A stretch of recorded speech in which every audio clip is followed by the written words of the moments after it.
Waiting for the post to Twitter.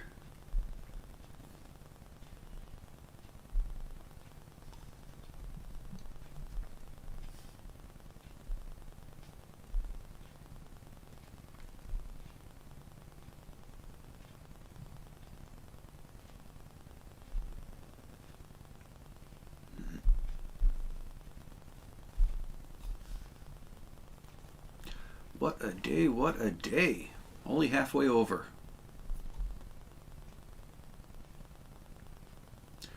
Coming up just shy of that $34 mark on AMC so far. Still plenty of day left to move up.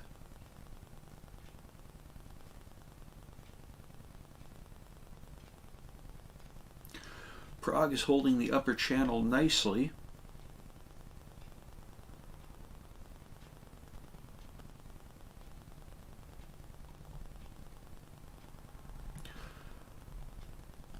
SPY is still holding nicely.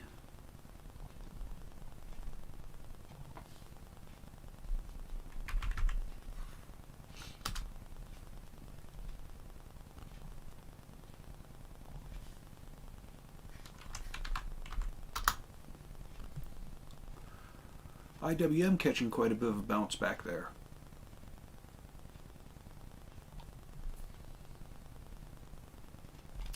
So let's go on AMC. We're going to check the options. We of course will start with the calls ending this week, single options. Just kind of gauge where everyone sees it moving to. Oh, we want calls. There we go.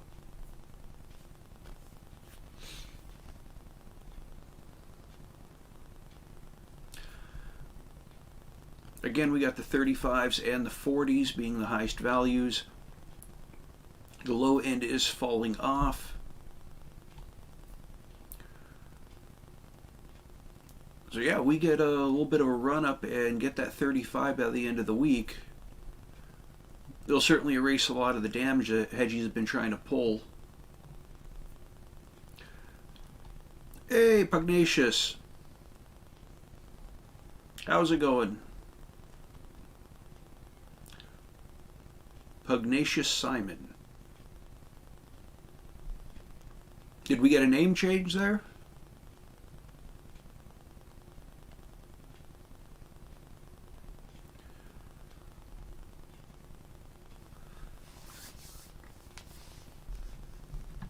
Of all the times for Claybro's live stream to freeze right at the very end.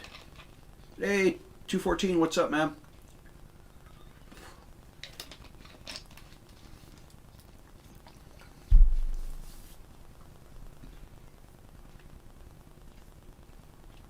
Just talking shit to Simon. Yeah.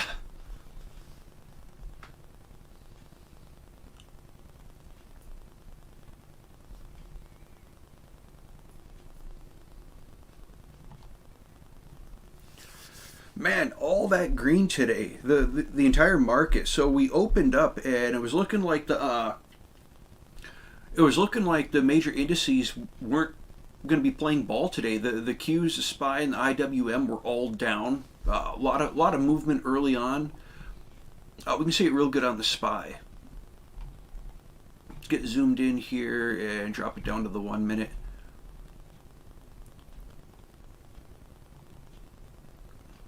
So you can see that they started with a really good run up and just got pushed down. It was looking like there wasn't going to be a whole lot of action, but while this was going on, AMC started to run on its own. All three of the... Hey, Trapper, how's it going? Listening in the background, taking a 15-minute nap. That's cool. I appreciate, just stopping by and hanging out on the channel. So yeah, while all this price action was going on with the SPY, AMC started to run separate of it. All the major indices, we were seeing much of the same pattern on all of them. There's the SPY. We'll pull up the Qs. Same thing. Had a lot of ups and downs early on, got dropped lower, and it started to bounce back throughout the day. If you zoom out on the 5 minute for both the Q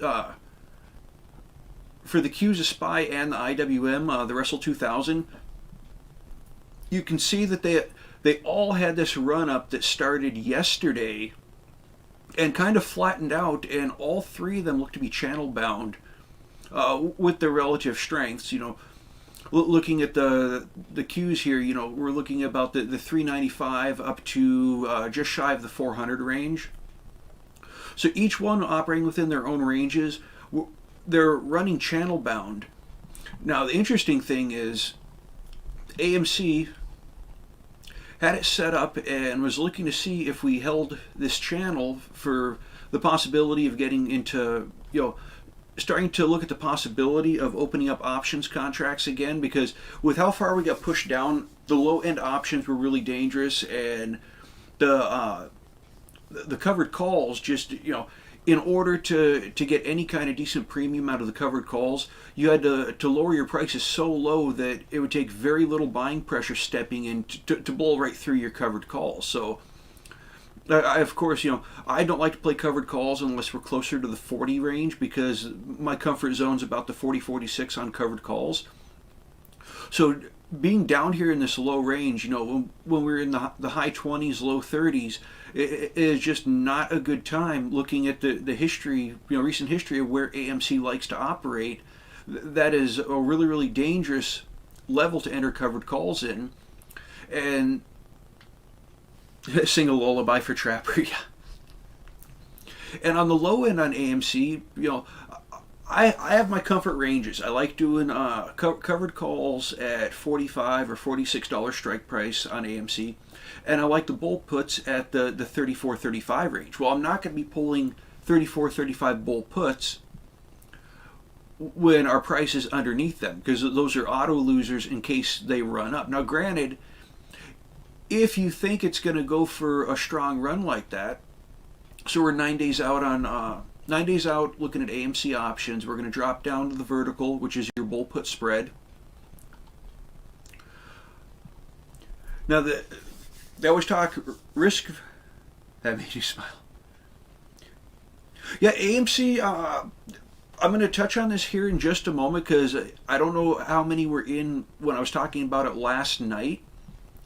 But if you think we're going to run up and might be heading towards the 40 range, those 34-35s are currently paying out a $55 premium. That's because they're already in the money. They're already in danger.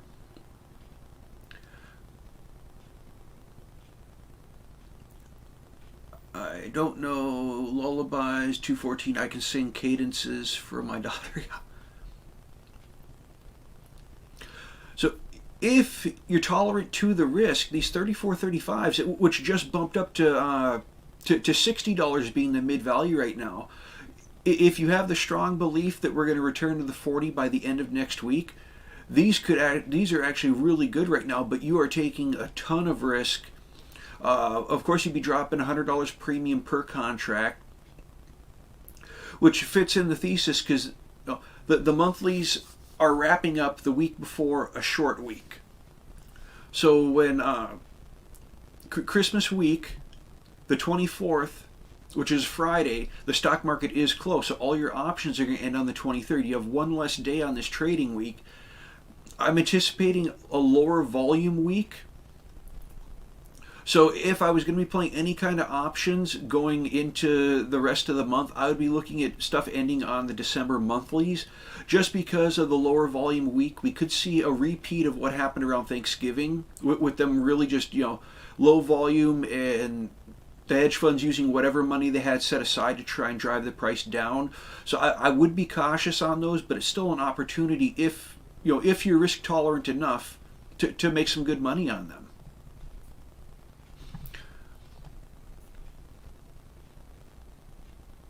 I remember those. I used to do the same when it was time to clean the house.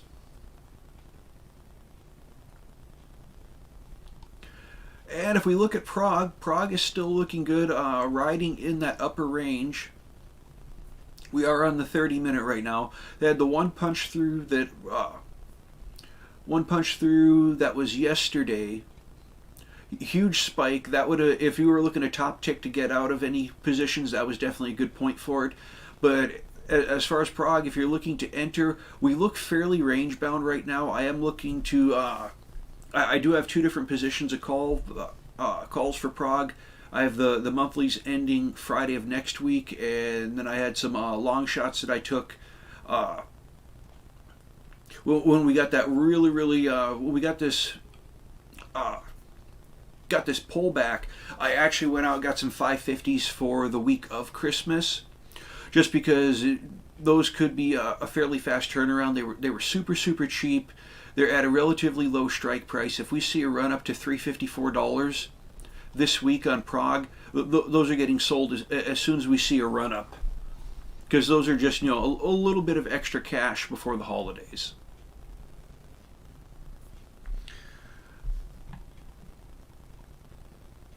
Now, in the crypto market, looking at Doge appears to be making a little bit of a recovery from the early month pullback they had. They just got hammered here on the 4th, dropped it all the way down to 13 cents a coin, has rebounded up and is stabilized just shy of the 18-cent range. I was actually looking to see if it held around the 16 range for the end of the week. I was debating increasing the Doge position just because I think it wants to be between the 18 to 19 cent range. So I was looking to run off the bottom. What's everyone's excitement with AMC about? Hey, Toad, thanks for dropping by, man. Pugnacious, what everyone's excitement with AMC? Are you just referring to with the short squeeze, or just in general, or?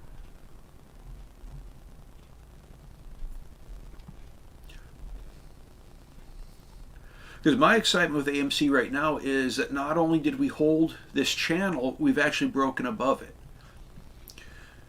So coming up soon in the next week or so, looking to see if we hold above, and if we get a second higher channel. Those would be two different ranges. If we stay out of a low channel and maintain a higher channel, or begin upward movement, just in general.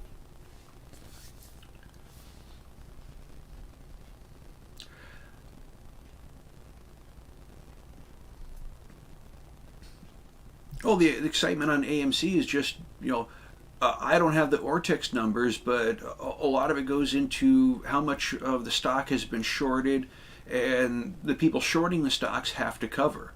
And we're coming into a period where the possibility of them covering is definitely coming into play, because we're approaching the end of the year, and if they were deciding that they wanted to use if they wanted to close out and use those losses as a tax write-off, they would have to be doing it in the next few weeks. And that's why I think the low volume week coming up before Christmas, I think that's going to be rather important. We like the stack. Or, hey, Wrestler, thanks for popping in, man. Like the stack or like the stock?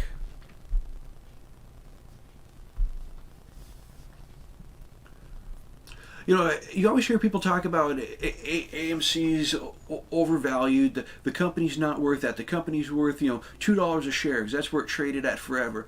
Yeah, maybe the old AMC was only valued at $2 a share. Maybe that's all the company was worth. But ever since I like to listen to your live streams when I shred the bowl. Oh. Well, whatever gets you through on it, man. 214 dropping off for a WebEx call. Hey, we'll still be here for a while, man. So, whenever you wanted to pop back in.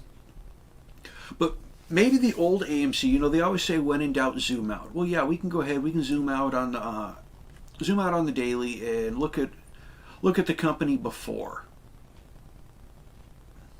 And yeah, they had some runs up, $7 range, dipped down. So yeah, maybe they're worth $5, $7.50 a share. Yeah, maybe that's what the company used to be worth. But when you look at all the advances that Adam Aaron's been doing with the company, all the programs they've instituted, all the money he's been raising, they've started to pay back their debt, the programs they're running.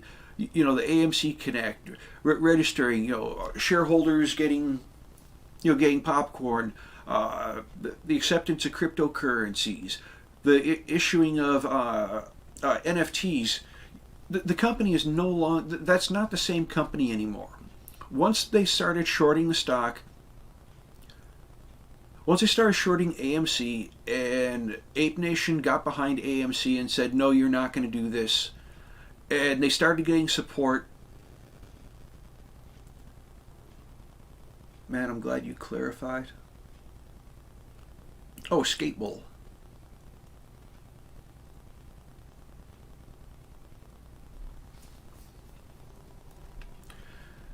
Frank, very important question.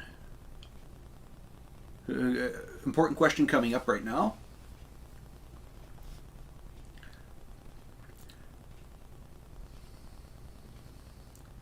Hey, Voy, for your information.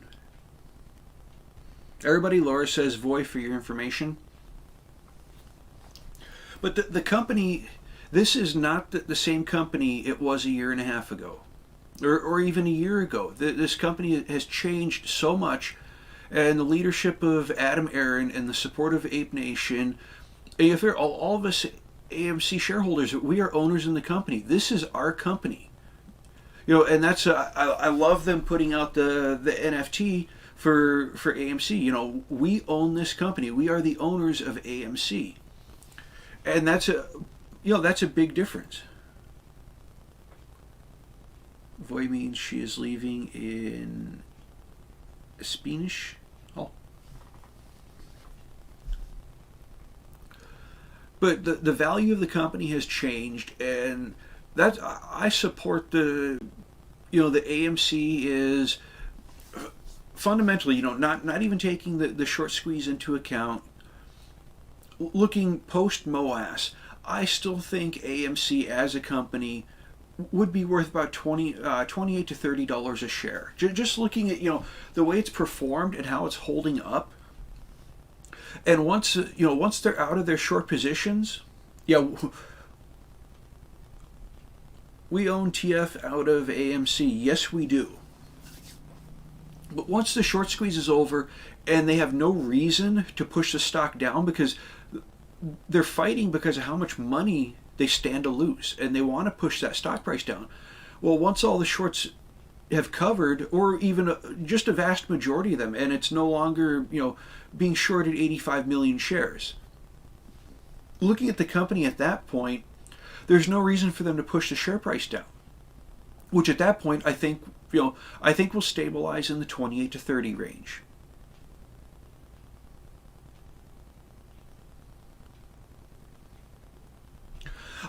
Toad, I think what we're already seeing, even can't we just stick to the hedge funds? Yeah. So this is my personal opinion based on some of the information that has been coming out, Toad. We have seen that that the doctor has come out and said that the unicorn Victorian period that we're entering now is not as bad of a Victorian period as we've had before. And I think some of that is due to the fact that as a community we are developing more of I'm trying to be real careful with my words. People's bodies are getting better at taking care of themselves, and I think every subsequent Victorian period will be less and less severe, just because of our bodies learning how to take care of themselves better, and with people going out and doing what they feel is necessary as far as visiting of medical centers for the purpose of receiving help with the Victorian period. So looking at those factors, I think that the world population is just getting a lot better at their own bodies, their bodies taking care of themselves, whether with assistance or naturally. Yeah, a lot of that was because of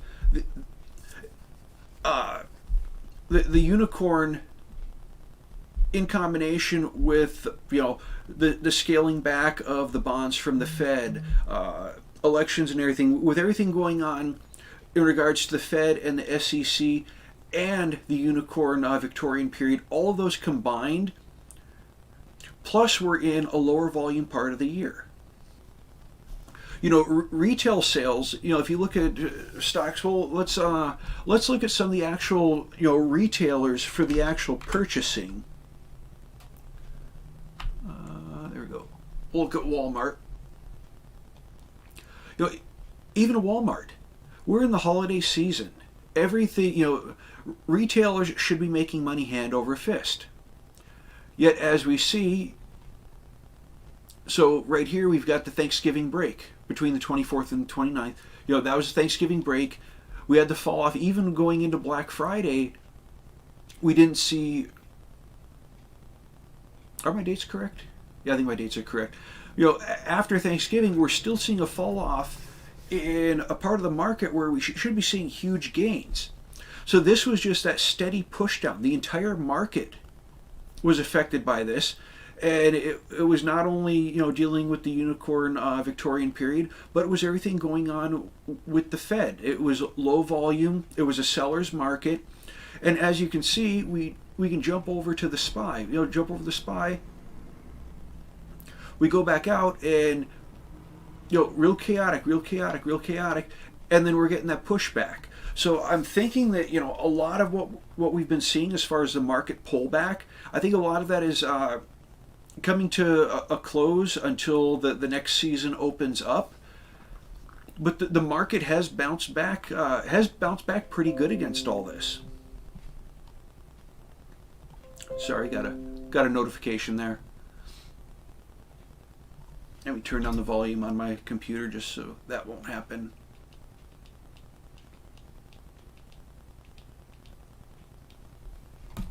Still have it on just a little bit. But yeah, but with how relatively mild it is, when it was initially announced, yeah, every time they hear about a new Victorian period starting, yeah, there's going to be a pullback in the market because people are just unsure. That's it's not actual FUD, but it is, it does generate fear within the market. Not FUD in the sense of somebody going out and spreading misinformation to affect the market, but whenever something like that happens, there is a lot of uncertainty in the market. And that's just, that's a nature of what's going on right now. So I would think anytime that a new announcement like that is made, I would look for a little bit of a pullback in the market. Now, if you time it right, if you're looking at perhaps, if you like to play puts and whatnot and play the low end and look for a market pullback on news like that, that is a way for you to make money. And I don't know how many of y'all are familiar. I had mentioned this in Claystream, the VIX, and there is a YouTuber named Short the VIX. Well, the VIX is a leveraged ETF which moves opposite of the S&P 500. So whenever the S&P 500 is doing good, usually the VIX is doing bad. So if you think that, if you think the market's fixing to swing, and I believe the VIX is actually a 3-time leverage. So if you are expecting the S&P 500 to pull back, or even to recover, you can play the VIX and play it as a leverage play. And let's go ahead and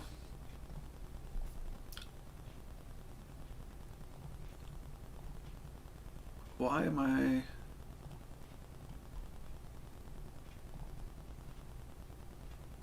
I'm not getting information on that. Do I have... Okay. Let me get back over there.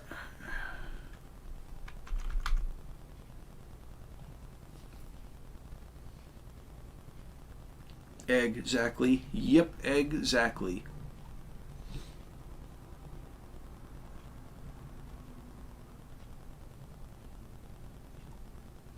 I thought there were options on that.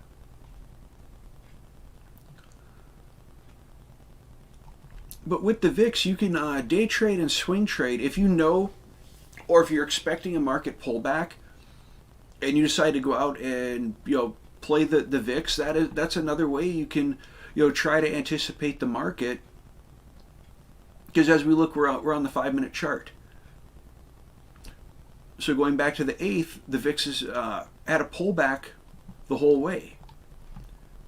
You look at the SPY, since the 8th, yeah, it pulled back a bit, but now it's started to run back up.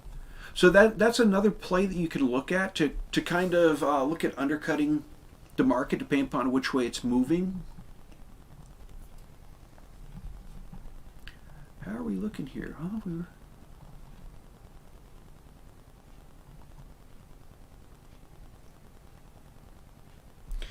So what's everyone doing for lunch? I timed it out to eat right before Clay's live stream ended. That way I'd be ready to go and wouldn't have to stop for lunch here. Because it's currently here in northern Minnesota, it's 12:36 in the afternoon. So it is right about lunchtime here.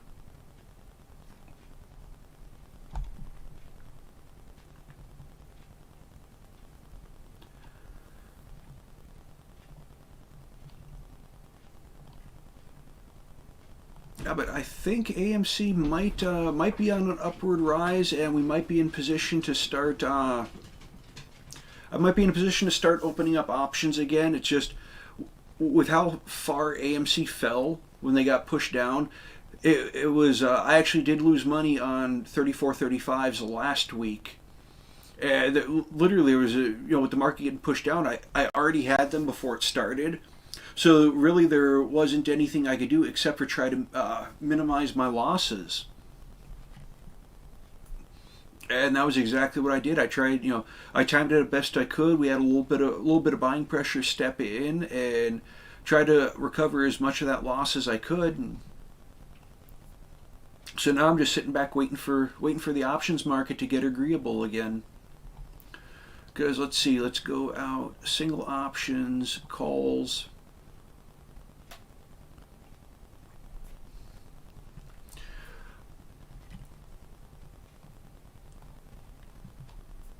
So if I was going to Austin Powers it and live dangerously, these premiums still are not the only premium. Now this is for this Friday, so we're talking 2 days from now. My twins left over fish and chips. Toad, are you in England?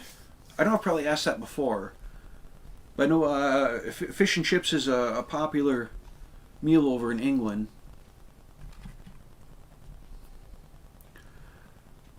So yeah, this week definitely does not look like a good time period, and if we catch a good run, we're still in a very dangerous position for covered calls for next week. I'd look maybe at the 41 range. There's no other way to live besides dangerous. Yeah.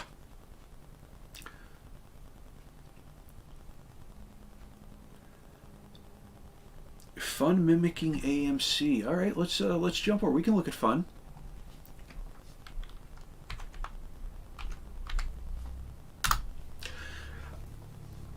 All right, what do we got? We got the 5-minute here.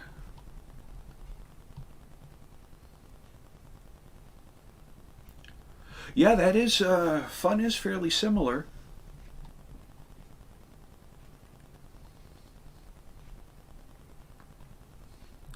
Had a nice little peak there. 365. Fish fingers are what youngsters eat. They're not actual fingers of fish. Well, yeah, because fish don't have hands.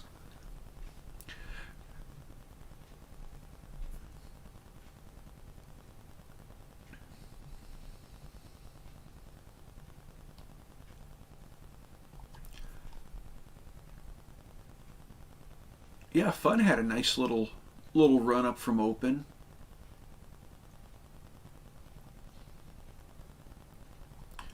Had a low of 307 and ran up to 365.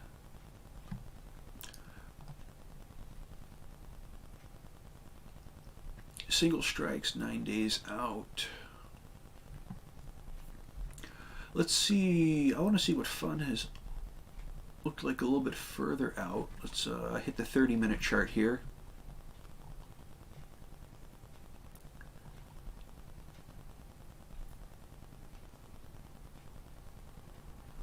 Fun wants to rip one more time. Yeah, if I had some Ortex numbers to look at, if I was going to be playing Fun, I just don't know how. I don't know how it would look for options. If you had shares, of course, shares are great because no expiration. You can sit back and wait forever. Let us single calls. Let's.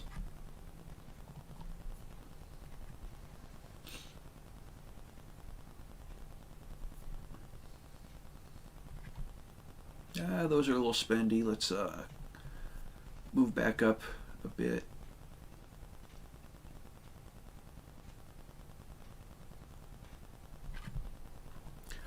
Yeah, so looking at March at $100, so we're 100 days out, $100. They don't even have any Greeks that far out, but for $100 for a strike price that is 51.5 cents under the current price.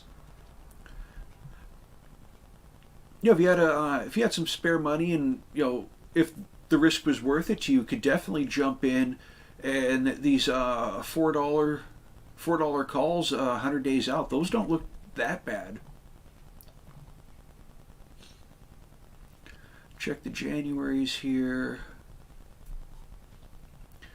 January's right about $60, but yeah, I think people are looking at it because are those. Yeah, those are the January monthlies. Neo is steady. I played Neo a little bit, and I think I actually back in the day I was running Iron Condors on Neo, and they were nice and channel bound there for a while and made a bit of money. They broke out of channel, and I never went back to it.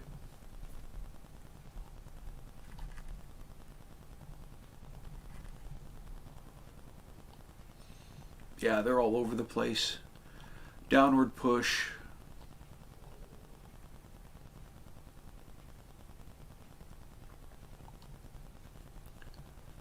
Yeah, mine would have been September, October. This time period when I was playing options on them in that nice little range right there.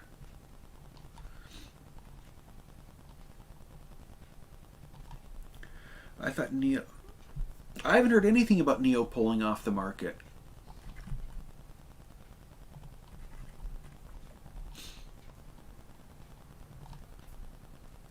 They had a fair pullback dropping below 30. Looks like they're on a little bit of an upward trend right now. Purchased 129 billion Meta sheep coins today for £100. Oh, nice. DD214's back, jumping back on call from India.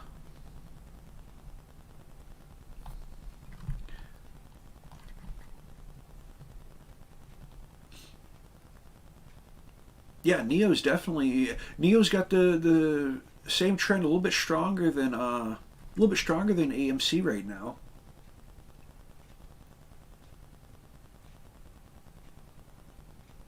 Bomba clot. Yeah, whereas AMC had a little bit of a pullback here.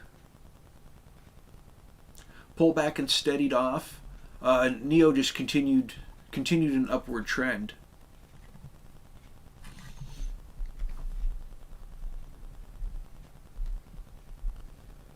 Sorry, Mike.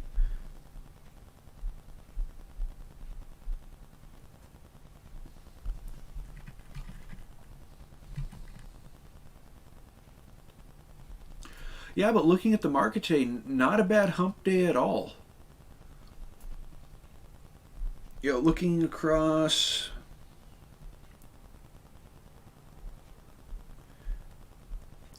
Looks like I've only got about 6 positions that are in the red today. Everything else, the whole rest of the market's green today.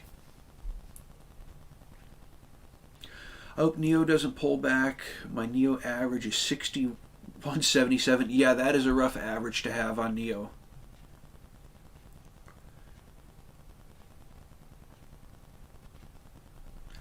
I'm going to look at the other channels and see where I've seen that one. Still have you in the background. Yeah, if you can find any information on where on Neo coming off the market. No wrestler, I have not seen that.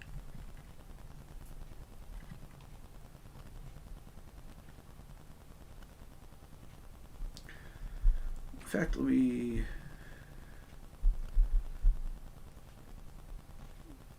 Neo off.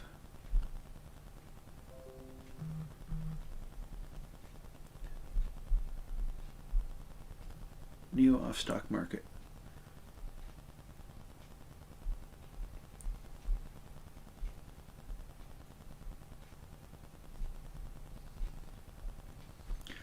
Lucid and Neo are falling. Is the EV stock boom over? I hope it's not over.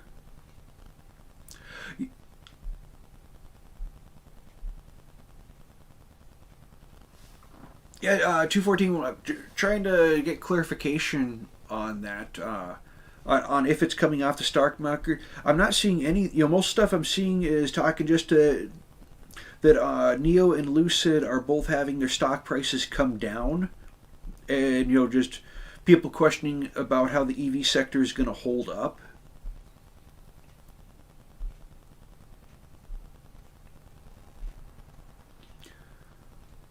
I guess people talking. Oh, that was last year. Yeah. Yeah, I'm not sure. I'll have to do some research on that. See if I can find anything out on if they are coming off the market, because that would. Now it's always possible that that they might be changing. Getting listed on a different market.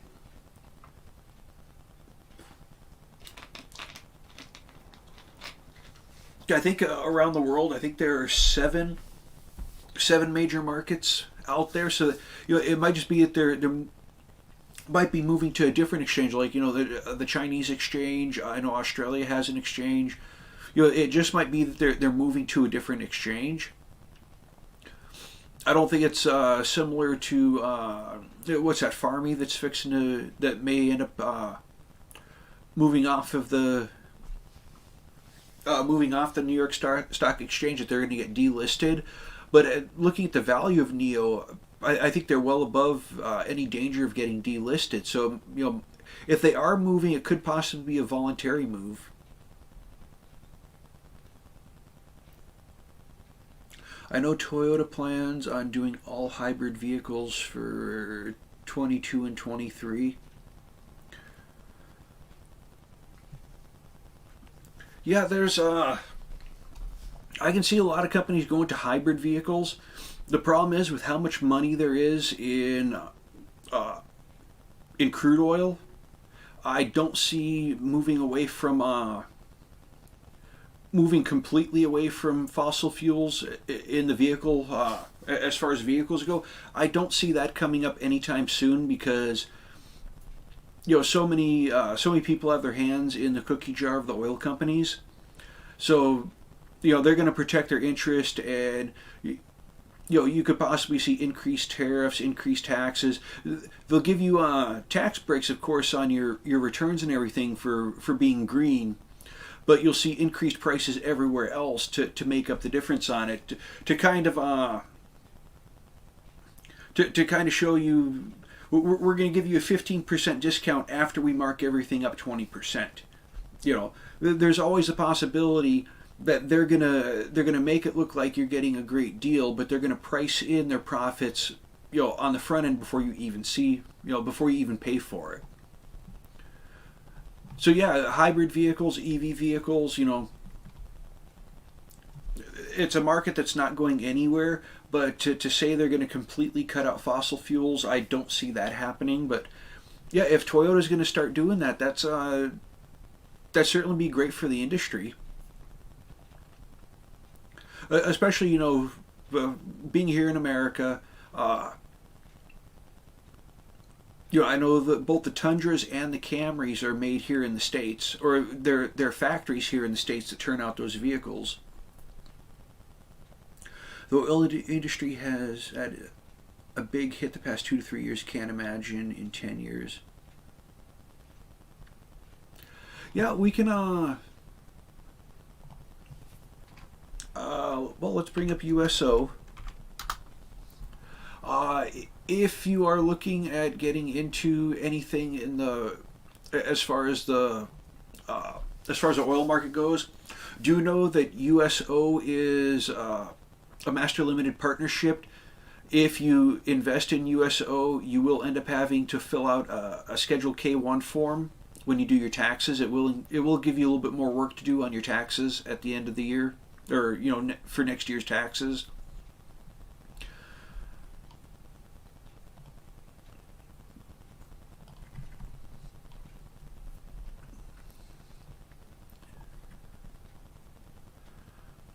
So yeah, there was last year's fall off, which was market wide. And looking at it, USO's had steady gains almost the entire time since then. They dropped down 1688 a share and has just continually been climbing up.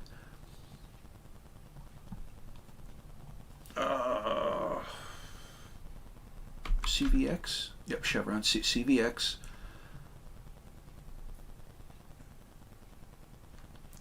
If the car industry follows the hybrid and EV, it'll only hurt the oil industry. We need oil for normal. Look, and you also got to remember, oil is also used in a lot of plastics.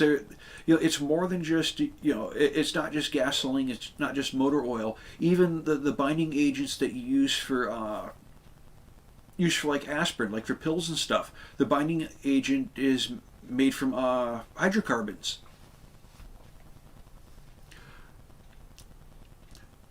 So yeah, they may find different ways, different. They may find things that can substitute for using oil or using hydrocarbons in those applications. But right now there are just so many applications for it that it's just gonna. Yeah, it's and even keep in mind, even if you are using, if you get an electric vehicle, if you get a hybrid. Don't forget, you still need something in your differentials, in your geared hubs, your transmission fluids. You're still going to be your car's still going to be using tons of hydrocarbons, and that's it. Most people think that the oil industry only pertains to gasoline prices, when gasoline does make up a large portion of the oil industry, but it's so much broader than that. That's like saying, just play the EV sector, because the EV sector is all encompassing. Well, no, you got to look at the companies that make the steel that go into to the chassis, that go into the engines. Look for the companies that do the lithium and zinc for the batteries. To say EV sector is all EV vehicles. Well, no, there's a support structure behind the industry. And I actually stated that before. You always hear them talk about, people investing in cryptocurrency or investing in data miners. Well, there's a lot more to crypto than just the coins themselves and the data miners. It all depends on what type of coin is it. Is it based on proof of work or proof of stake? Well, they're talking that some of the cryptos that are going to be coming out of China are based more on storage capacity than they are on processing power. Well, then you got to start looking at. You can look at companies that handle cloud storage, because if there's the ability to show to do it rather than processing power but by storage power, well, if you can get cloud storage in order to make up the difference, or to give you more storage rather than going out and buying individual hard drives, storing by the cloud would help you out in that crypto that crypto application. My future car will just need banana peels and trash like in Back to the Future. Yeah, but you'll still need that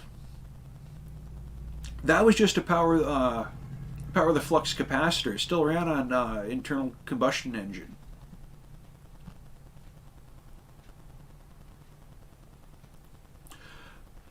So yeah, Chevron, they've seen pretty good gains.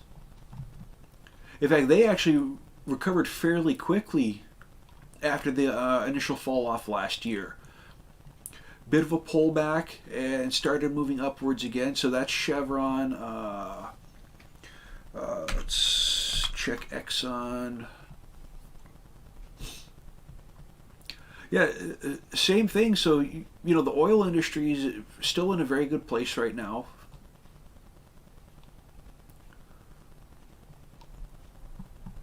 I will tell you what has been looking real nice lately, and this is I do not endorse individual stocks or individual equities, but that is gorgeous. This is one that I actually hold in my portfolio.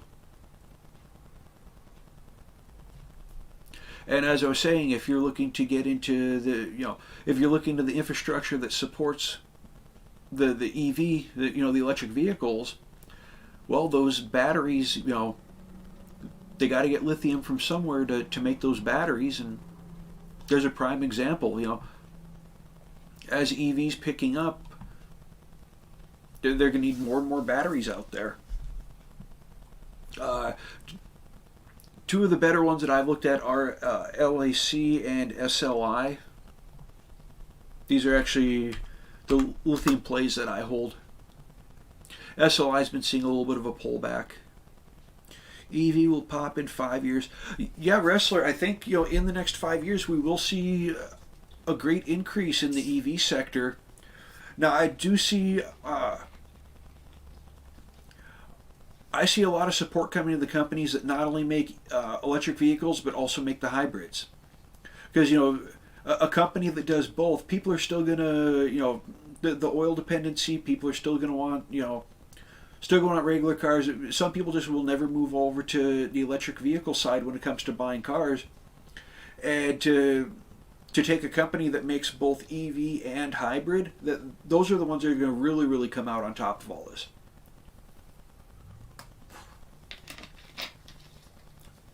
But yeah, that's why companies certainly as long as the batteries are going to be made out of lithium, buying shares in lithium companies, that's a good investment for the future, in my opinion.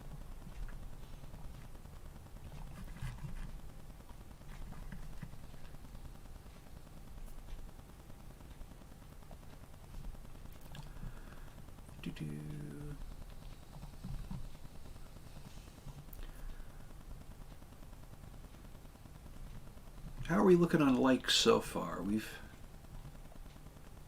only 2 likes. I thought you liked me.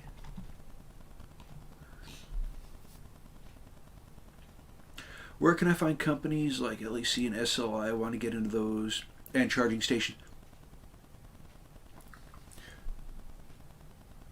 Are you talking about finding good entry points, DD214? Because you're here in the States, you can jump on pretty much any broker and buy, unless you're talking about specific entry points.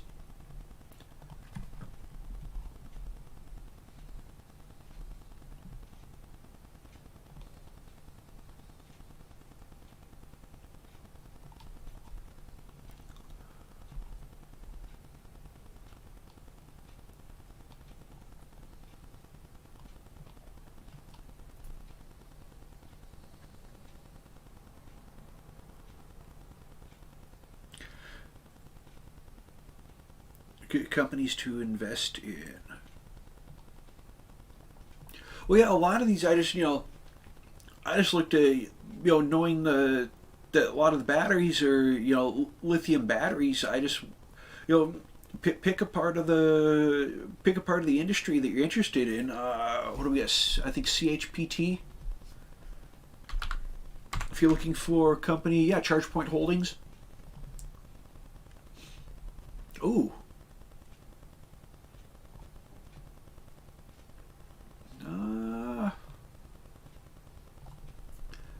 Yeah, I might pick me up some ChargePoint this week. Back below 20. That's nice.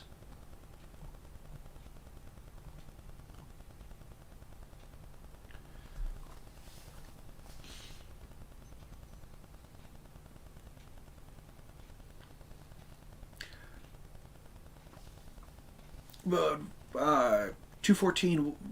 You ask where can you find companies like LAC and SLI? Are you talking about just how to do research on finding the companies, or?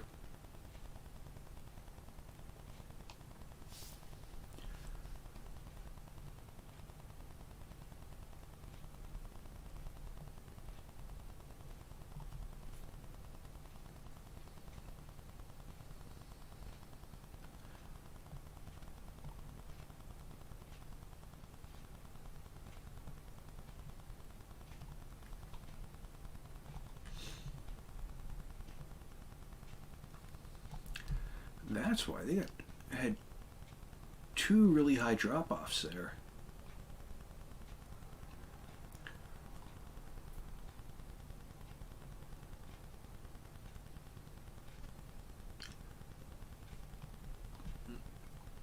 Yeah, ChargePoint had a pretty decent run.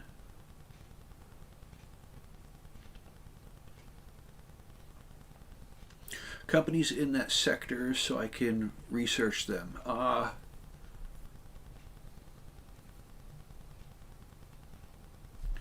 Yeah, mainly just now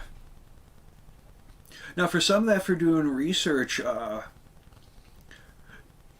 If you look at the individual, there are futures out there that you can look at for different material sectors, or you can just start looking. If you know the initial components, lithium, zinc, copper companies. These are the actual the material companies. If you look at you can either look at the industry themselves or look at the mining companies. Just look, you can do Google searches, just to real briefly find what you're looking for. NYSE copper mining companies, and see what they bring up, and then you take those companies and look and see, look and see what kind of search criteria. Look at their books, see, their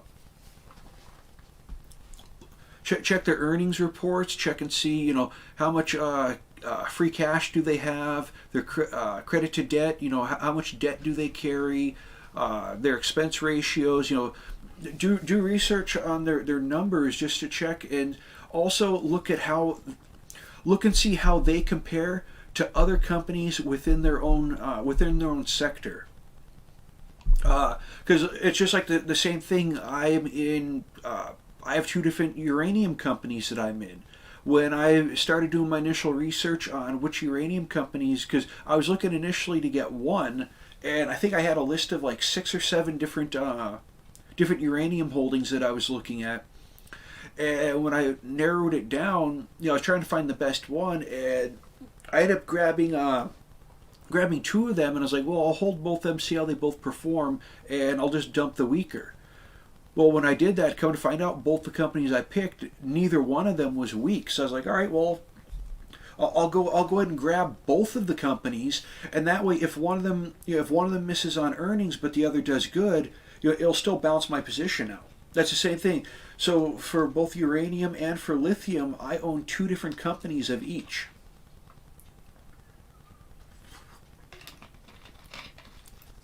The same thing if you're looking to get into. If you're getting to look into in the steel companies, you can look at Menorca, you can look at Cleveland Cliffs, you can look at U.S. Steel. Look at all these different companies and see how they stack up against each other. And just because one stock has a higher price to it, doesn't necessarily make it better. Your smaller companies with a smaller cap can actually get faster growth spurts than some of your larger, more established companies. So you kind of have to look and see, if you're investing in a smaller company, see how much of the weight of the sector they hold. And look and see, of the top performers within the sector, say you have, if you're looking at an industry and you have it narrowed down to your top 10, the top 10 that you're looking at make us rich, right? No, you got to make yourselves rich. I'll give you some tools and some little things that you can use to apply and use for research purposes, because this is entertainment and educational here. This is not financial advice. But if you narrow it down to your top 10, I would take those top three and look and see how much the top three make up of the total market. And that'd kind of give you a barometer at looking at where the other, the fourth through 10th, seeing how they measure up against the big three. And that, of course, would tell you if there is room for growth within the market. Because you always hear people bag on penny stocks, like, oh, it's a low cap stock, it's not going anywhere. Well, every stock started somewhere. You know, let's when Google came out, Google was not at $2,900 a share. Google started off lower. It's just it got in that market, and anyone else who was around at that time, they just outpaced them. They started low, and through good company practices, through good investments, they ran their prices up. There's nothing to say that another company might not do the same thing. They all have the potential to do it. So you just kind of have to look at where they measure up against the rest of the market and where they measure up against their sector. That is what I would like. Small companies and invest long term. It's hard for me to do research in depth. Work takes up most of my time. It's either watch live streams or research when I can. Yeah, there is a lot of research that goes into making decisions on it, and it is good to have a lot of research. If you get in the habit of just, oh, I heard someone talking about this, so I'm going to buy it. Well, if you don't understand why they're talking about it and why they're buying it, it hurts you in the long run. Hey, VOT for your information. Yeah, I don't have a problem with these bots coming in. I just wish they'd subscribe to the channel. I'm trying to get my subscriber count up. But part of the play is, if you're looking to hold long term, and if you're going to do a regular investment plan, yeah, as long as the company's not swimming in debt or overpaying on, if they're shelling out more in a dividend than they're earning, companies like that to where you're going to lose value over time, it's good to know those. But if it's a company that is not paying out a dividend, but their stock prices continue to move upward, well, that, just looking at it in a broadscape, not doing a whole lot of research, which you should do research. But if you see a company that's not paying out a dividend, but they're not swimming in debt and the share prices are going up, then that is actually pretty good for a long-term hold. As long as that price continues to move up, yeah, you can throw a little bit here and there and slowly build up your position. And if it has a huge run, well, you're already in it. And then, if it spikes up huge and, you make a ton of gains and the stock levels out or starts to pull back, well, if you get out of it there and just, move on to the next position you're looking for. I'll have to dissect that video and find out where he mentions that on Larry Jones's channel. Neo delisting, is the market crashing? Let me have a look here.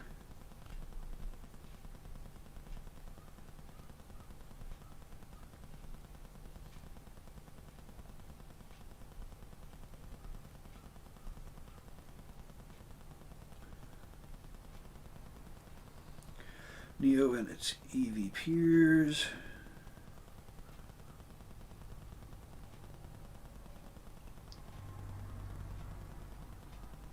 Neo delisting news.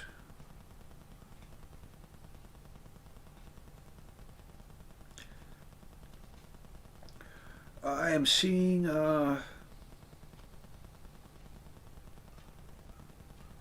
Neo among U.S. traded stocks that can list in Hong Kong.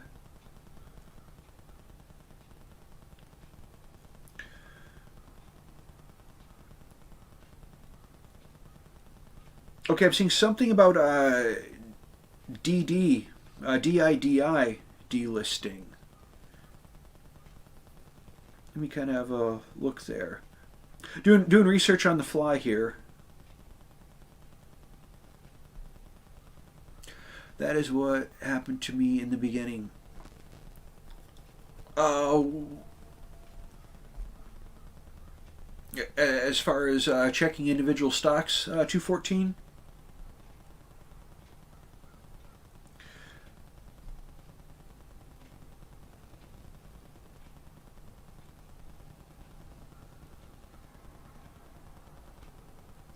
Yeah, so I'm seeing some this DD of China moves to delist from New York Stock Exchange.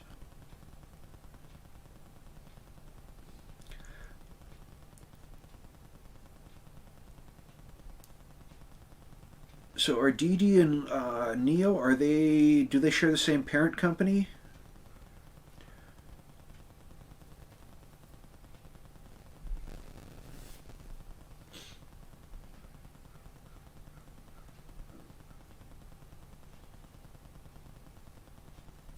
Oh, and investing because someone said so. And yeah, that's I wonder if I can pull this up and get it added in the stream while. Oh no, I'll probably do that at another time.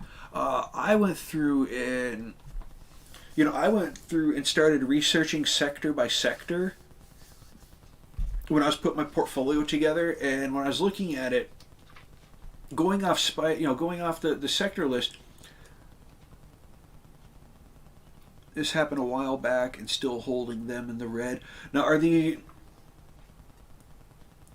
higher value stocks that had you just got in at the wrong time, or are they continuing to fall off? Because you know if they're continuing, if they're making a steady fall off and aren't catching any kind of support, it could be in the long term they might bounce back, but you're just going to keep seeing red in your portfolio on those until they catch some kind of support.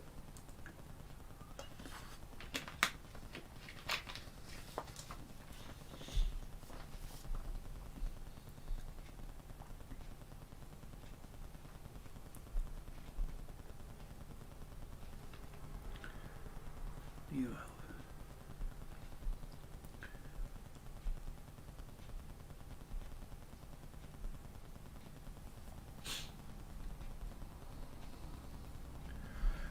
Hey, Pugnacious, I'm looking and I see a couple different videos. I don't see Larry Jones. I was looking for actual articles. It looks like DD is already delisting, and that caused a pullback on other.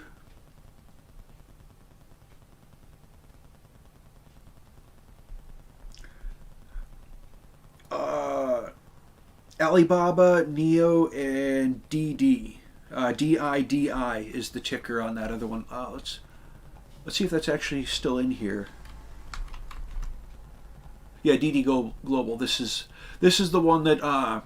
So news came out from what I'm seeing here. I'm gonna do research and everything on it, but it looks like this company decided to delist, and that actually caused a pullback on not only Neo but some other Chinese stocks. And some of there's some talk in here about them moving over to the Hong Kong Stock Exchange.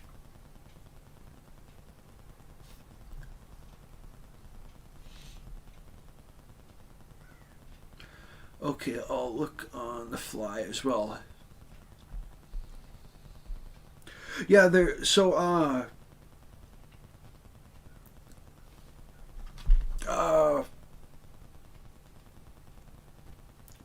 Pugnacious, do you follow me on Twitter at all?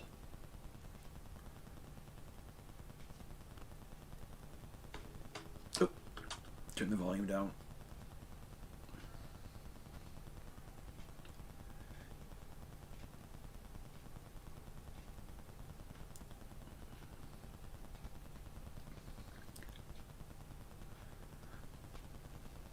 Let me see if Pugnacious follows me. There is a financial advisor. It's a channel that I watch quite a bit. When I was looking through, I did see that he had a video, and I'm gonna check his video out later. In addition to doing some research. But he had one that came out 5 days ago. I'm seeing this, trying to see if you follow me on Twitter, so I can send that video over to you.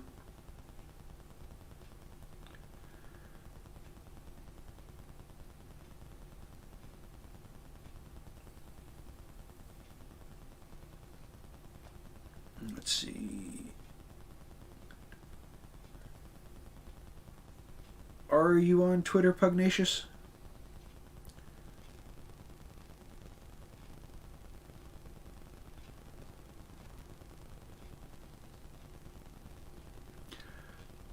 And of course, when we get into Claybro's stream, we can also ask about it on there.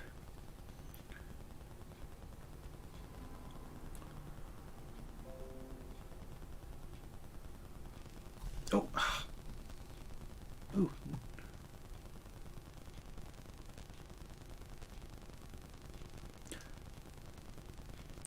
Oh, my Twitter is right at the bottom of the screen, highlighted in green.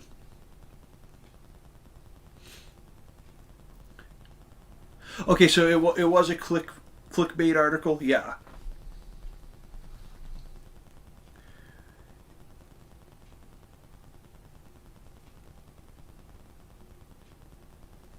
So hit me up on Twitter,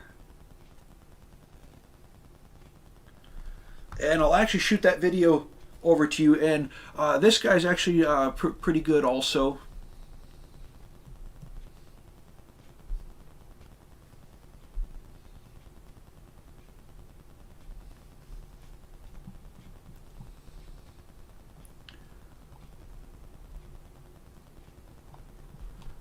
Let's pull back out like the 30-minute.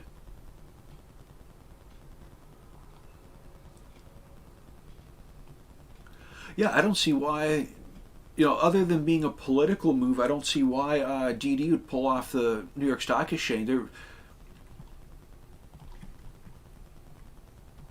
Oh, well, there's a good reason.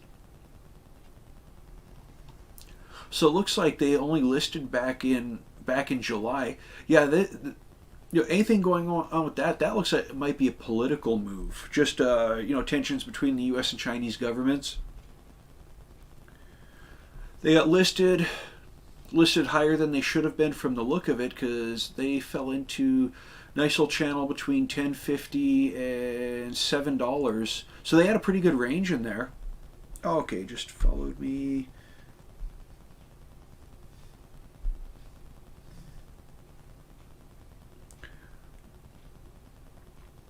Around 288, I assume. I'll follow you back.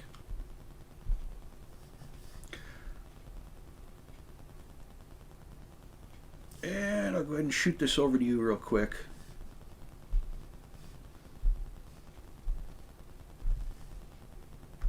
I have not looked at this video yet, but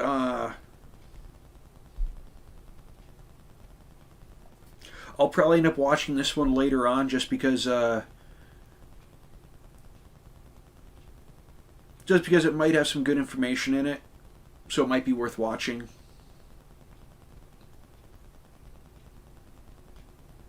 And yes, I do listen to financial. I do follow some people for financial advice, and I take what they have, and then I do my own research on it, just to, you can trust someone else's research, but until you actually run the numbers yourself to confirm it, I have to drop again. Thanks, Frank. Us just chatting and is great. Oh yeah, not a problem. 214. Thanks for dropping by. Certainly see you later on, hopefully in Claybro's stream after all this wraps up.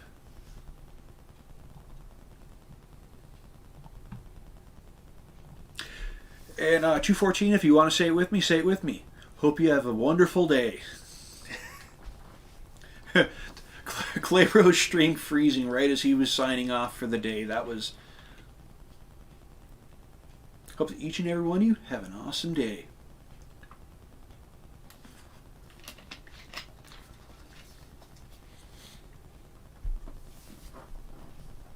But yeah, looking at the market today, just a really good day out there. It's hard to find quality news anymore. It's click. Yeah, there's so much clickbait out there, and a lot of us deal with the sensationalist headlines. They want those big headlines that grab. Next week, AMC to 500,000 a share? Question mark? Question mark? Oh, if that ain't clickbait, I don't know what is.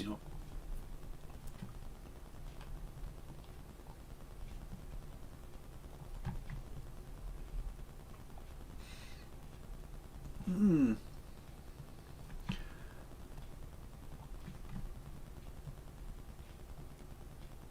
Looks like we are catching a little bit of selling pressure stepping in on AMC right now. Almost hit 34 today. We could see a run up during power hour. Everyone could be, taking their lunch breaks and looking to come back and start trading afterwards. Might see a little bit of rise in after hours.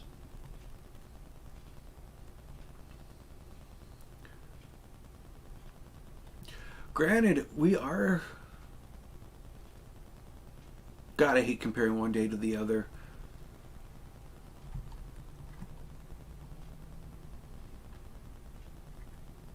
That run up, though, that morning run up was so nice. That would have been the perfect. If you were looking to day trade, run ups like that are gorgeous, but you just don't know when the market opens. And, you'll hear this on a lot of channels. The first 15, 30 minutes of the day, a lot of times it's just best to sit on your hands.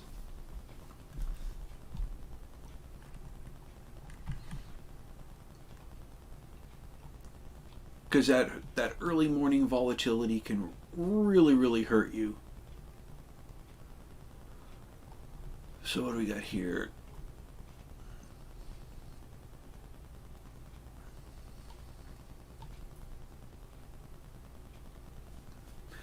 But I may end up might watch tomorrow morning, see if we see a repeating pattern. Add the cup and handle here, and then once the handle hit, it just continued to run up.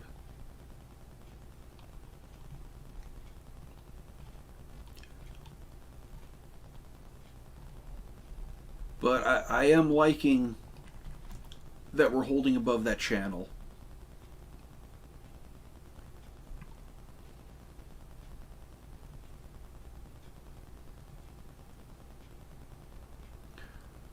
So yeah, if we see a run up like this again tomorrow,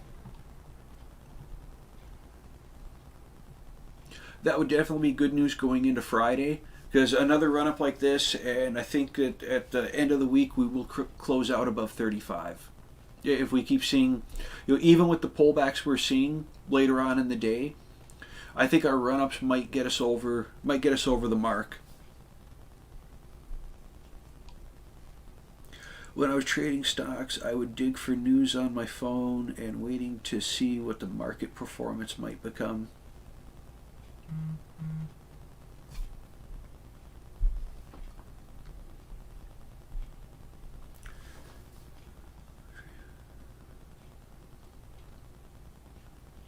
Yeah, there's some plays out there, like especially when you see a stock gap down, like just having just a huge gap down.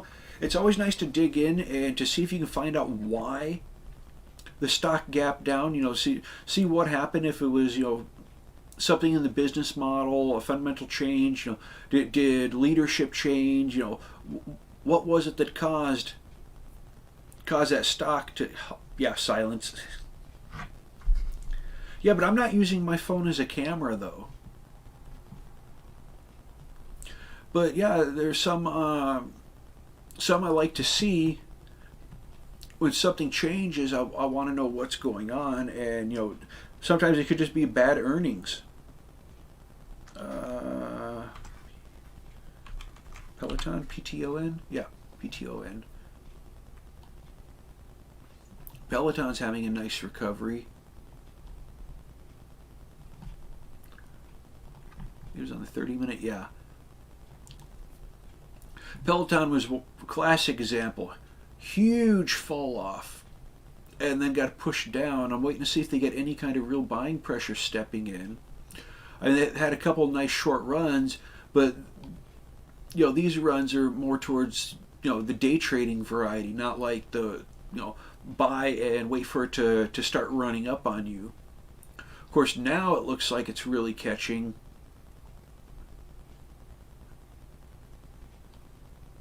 Down almost at 41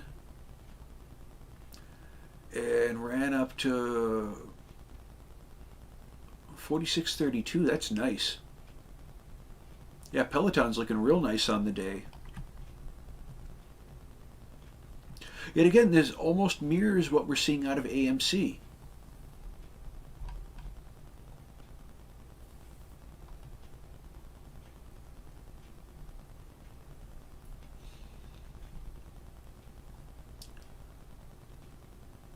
Yeah, just shy of 41 up to right about 46.30.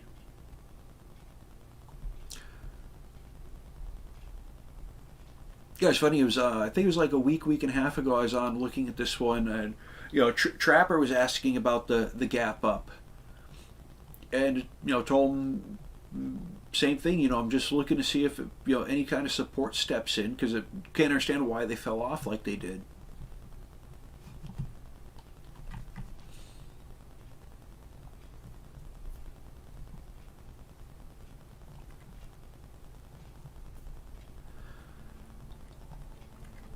So let's jump over. I want to have a look at see if there's any change in the option chain for AMC. See if anything's looking better.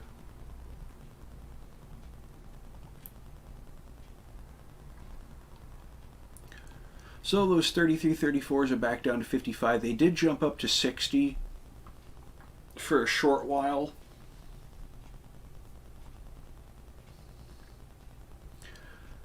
If it continues to run up, this is gonna. These could, either one of these, the 32, 33s and 33, 34s, either one of those could turn into a really good position going into next week. And I would wait to I'll probably, if I get in on these, I'll wait for the end of the week to maybe enter into them on Friday, just to make sure we're on an upward channel and that we don't have a pullback at the end of the week. But certainly, let's go ahead and track out a trend line here.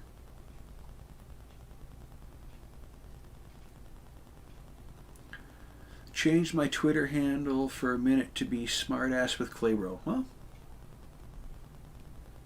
that works for you.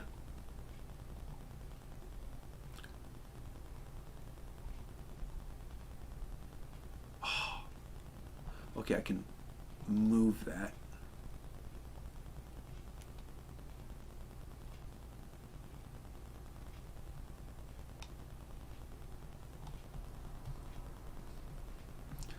And let's change the color.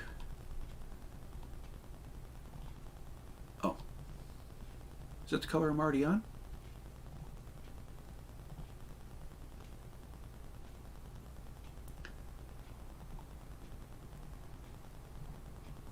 There we go.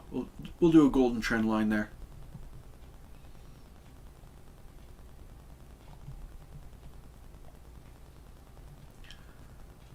And let's see.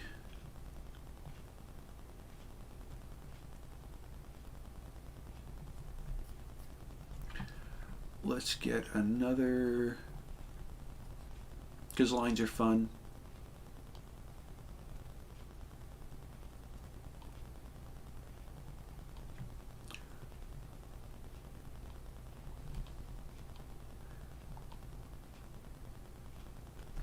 So yeah, that'd be a channel that I'd be looking to hold.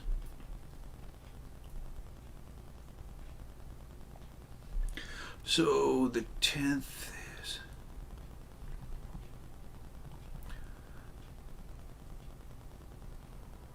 yeah, if that channel held, I'm telling you, that wouldn't be wonderful.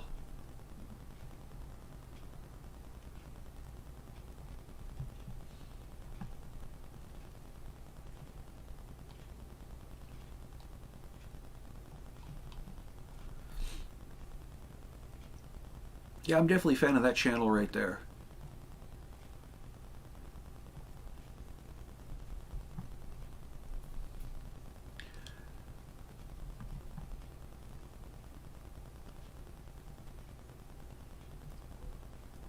Because that would definitely support the 17th. Oh, no, I didn't really move it. I wanted to pull it up. No, it's not going to cooperate. Oh, there we go. Much better.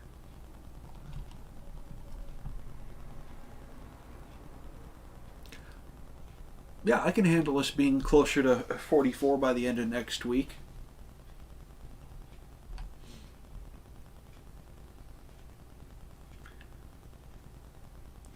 Looks like it's got support lines. Are you referring to the lines that I put out here?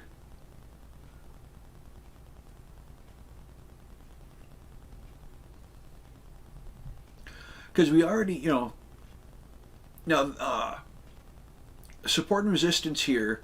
These were these are fairly recent. My lines were higher, but when the breakthrough happened, we broke through the wedge.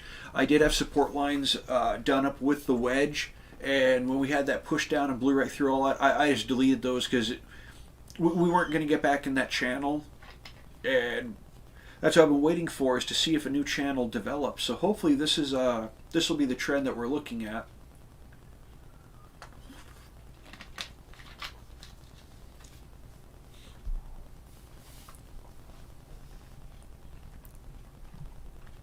Do I actually think on the 17th at the end of the next week, I'm hoping we'll be above 40, which would be this line right here. Yeah, that's so it looks like we might see a little bit of a pullback, and as long as we stay above this 3160 line, if it actually pulls back and tags right at the intersection point, I'd be looking for, if we catch any kind of support off that, to start running back up again. And if this channel holds, then that's definitely good for all of us. Hey, welcome to the live stream.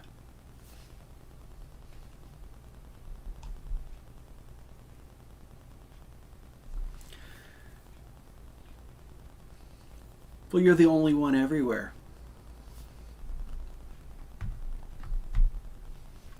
I didn't realize everyone else had already dropped off. Hey, gorgeous.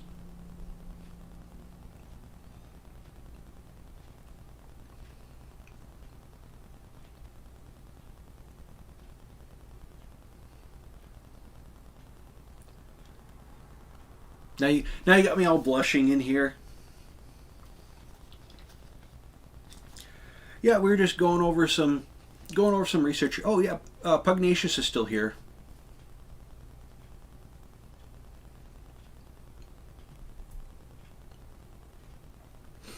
Yeah, I wasn't sure. I looked over and saw 0 people currently on. I think there's a little bit of lag on YouTube though.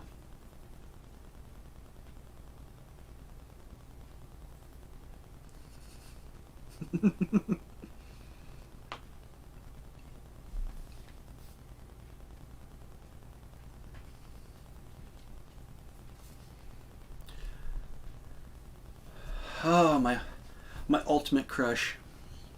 Love of all my lives.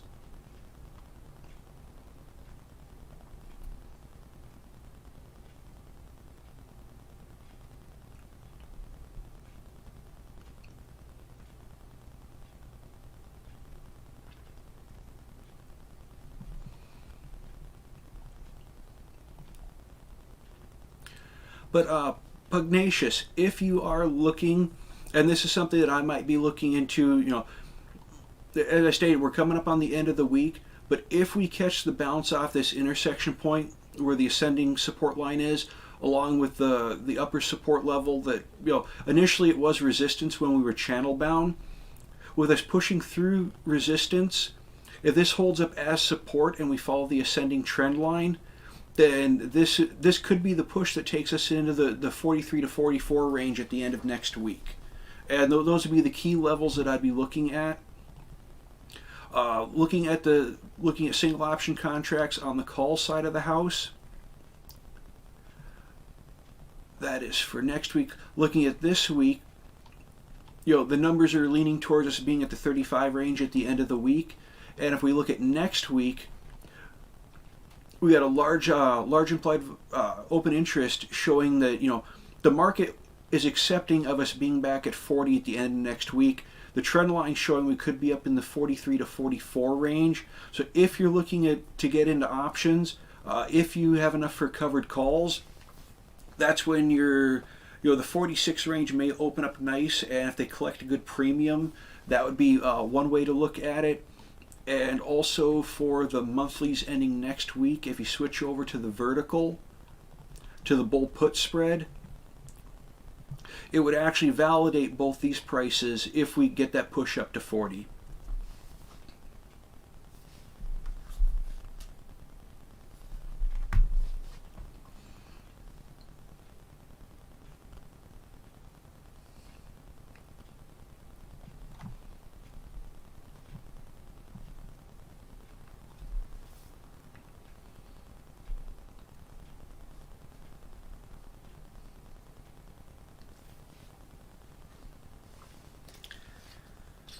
And I am wearing the smile you gave me.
It is so nice to have my absolute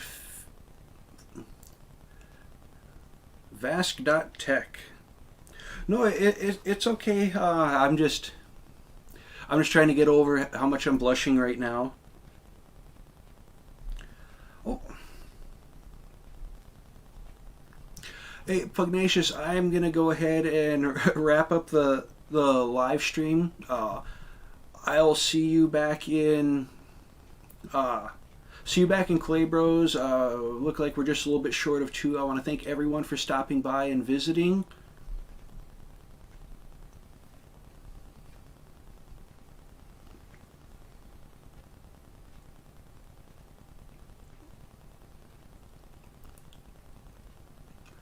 And I will see everyone in the afternoon stream.